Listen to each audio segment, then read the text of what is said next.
Hi hello नमस्कार मंडळी. मी श्रेया माझ्या यूट्यूब चॅनलमध्ये तुम्हा सगळ्यांचं मनापासून स्वागत करते.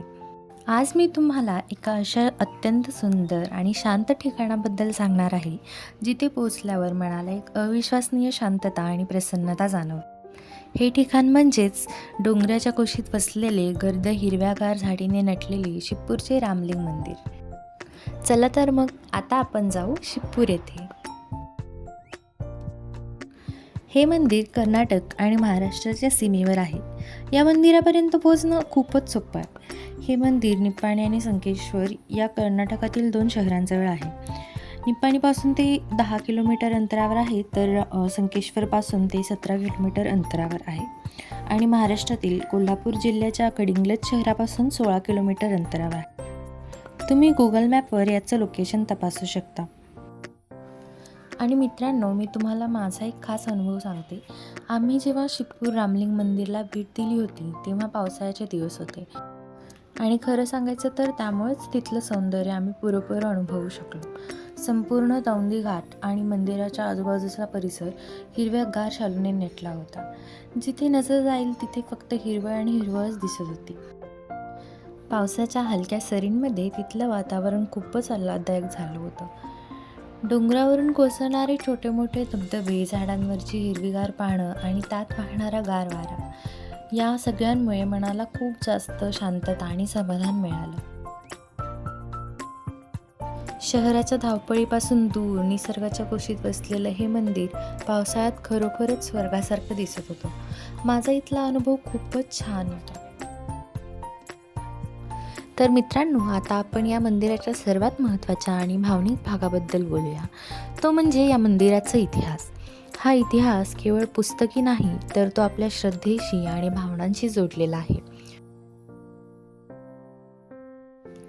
प्रभू श्री रामचंद्रांची आठवण. कल्पना करा, हजारो वर्षांपूर्वी जेव्हा प्रभू श्रीराम वनवासात होते तेव्हा ते या सुंदर ठिकाणी थांबले होते. असं म्हणतात की त्यांनी आपल्या हाताने इथे महादेवाचं शिवलिंग स्थापन केलं. तेव्हापासून या जागेला एक वेगळंच महत्त्व आलं. म्हणूनच या जागेला म्हणतात रामलिंग. ही गोष्ट ऐकल्यावरच मनाला एक समाधान मिळतं की आपण प्रभू रामचंद्रांच्या पदस्पर्शाने पावन झालेल्या जागी उभे आहोत. मंदिराचं बांधकाम खूप जुनं आहे. ते हेमाडपंथी शैलीचं आहे. म्हणजेच त्या काळातल्या लोकांनी हे मंदिर खूप विचार करून आणि कलाकुसर करून बांधलं होतं. या इमारतीकडे पाहताना त्या जुन्या काळाची आणि त्या लोकांच्या श्रद्धेची आठवण येते.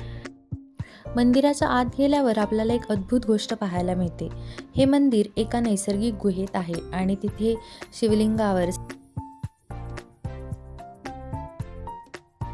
मुख्य म्हणजे हे ठिकाण नेहमीच असं शांत होतं. इथे पूर्वी ऋषीमुनी ध्यान करायचे असंही जुने लोक सांगतात. त्यामुळे इथे आल्यावर एक प्रकारची सकारात्मक ऊर्जा जाणवते, जे आपल्या मनाला शांत करते.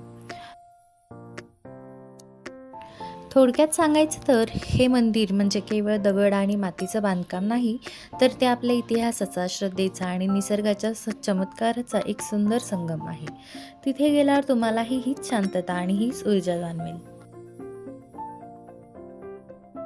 मी जेव्हा तिथे गेले तेव्हा तिथले नयनरम्य दृश्य पाहून मी मंत्रमुग्ध झाले.